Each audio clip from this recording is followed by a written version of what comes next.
Hey guys, I know it's been a while since I've uploaded a video, but I'm back and I'm ready to get back on a regular schedule. Now, just to give you a quick update on where I've been, in December I got sick, and between that and the holidays, it was really hard for me to find time to get uploads.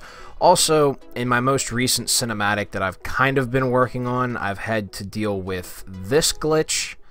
Obviously, you can see Garen is hopping around, which is not good for the cinematic I'm trying to work on for you guys. So I'm going to reshoot everything for that, and hopefully that'll get underway soon. So today we're back with a discussion video, and obviously from the title we're going to be talking about the successes and failures of the new Rune system. Now, because this is a discussion video, obviously I want to get a conversation going with you guys down in the comment section, so feel free to leave a comment. I will reply to it. So with Season 8 in full swing and the spring split having just been started, the new Rune pages have brought a lot of new variety as well as play styles to League of Legends, and have in some ways succeeded in what Riot is trying to do, but in other ways are currently lacking, and in arguably some cases have failed in what Riot has tried to push in terms of more variety as well as this idea of new play styles. So the first thing I want to address with the new runes is the successes, keeping things light and positive to start things off today. So the first success I want to talk about with Riot's new rune system is this concept of adaptive damage. So almost every keystone in the game has this.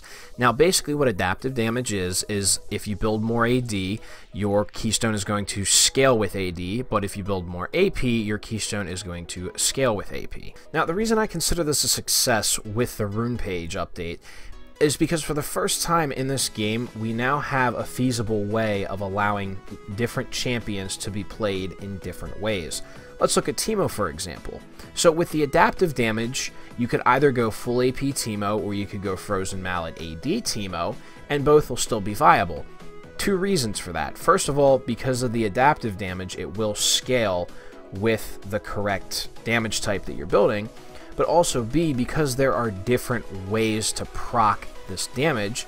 So if you go full AP Teemo, you're going to constantly proc summon Ahri, but if you go Frozen Mallet press the attack, once you get the press the attack proc off, you're constantly going to be able to spam that 12% bonus damage that press the attack provides. Now the second positive thing to come out of all of this, and I really am happy that Riot did this, is the fact that you can change your runes in Champ Select.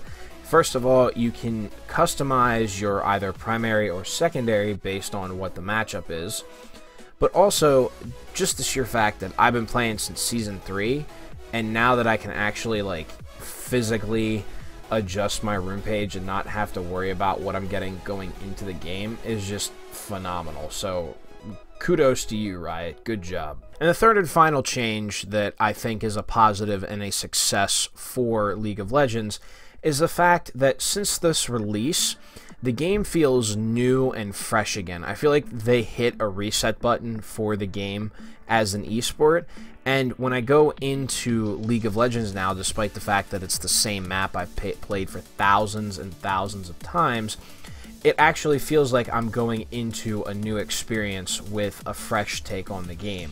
So I really think that the new rune pages brought life and revitalization back into the game that honestly in Season 7 did feel like it was starting to get a little stale. Now obviously with the successes of the new rune system, there obviously are some failures that do need to be addressed. Now obviously these are failures from my perspective. Again, this is a discussion video, so feel free to leave your comments and thoughts down below. Anyway, so the first thing that I noticed with this new rune system actually goes into pro play. And with a vlog I did last March, I was talking about why I was getting bored watching pro play in the LCS.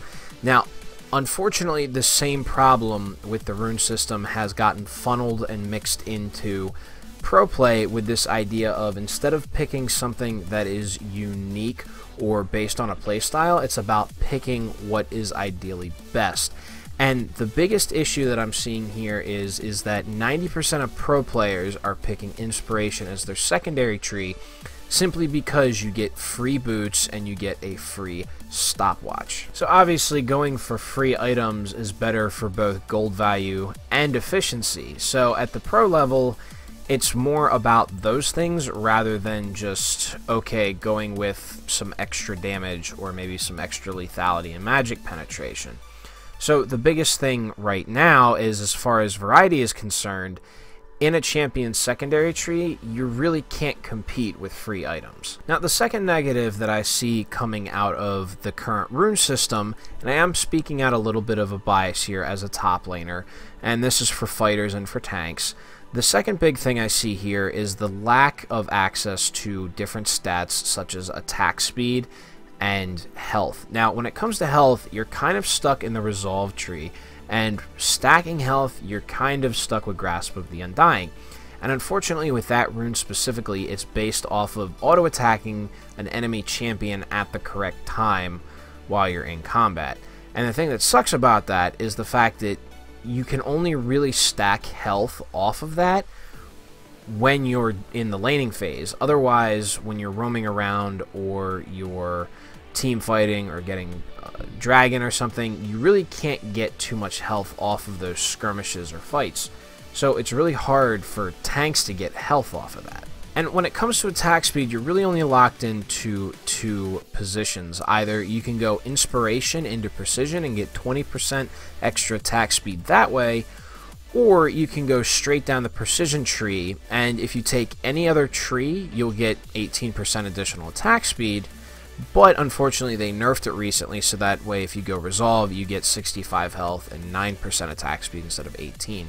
So unfortunately, attack speed for fighters isn't as readily available as it used to be, and it sort of stunts their possible playstyles with other rune trees. And the last thing that I want to point out with Riot's sort of failure here with the new rune system is how they marketed it. If you go back to September of October of last year, when Riot released the Keystone Unsealed Spellbook, and that's the only Keystone they released without really any context around it, they basically worried everybody, and I'm sure they lost some players with the player base because they were just like, hey, you can swap summoner spells in the game. Everyone's like, oh my god, the game is going to be unfun and broken now because people can go Flash Ignite, win lane at level 3, and then TP back to lane and snowball. And then here we are, you know, a few months later, and the damn thing is hardly ever picked. So when it comes to Riot's sort of marketing of things, I think they screwed up there because they freaked out the entire community without giving any context to it at all. Well, guys, short, sweet, and to the point today. That's all I have for you. Like I said, I am back in action, and I'm going to be doing uploads more regularly. Obviously, a couple a week I'm going to shoot for, but I'm going to try and get more than that, especially this week. I got a lot of videos coming for you.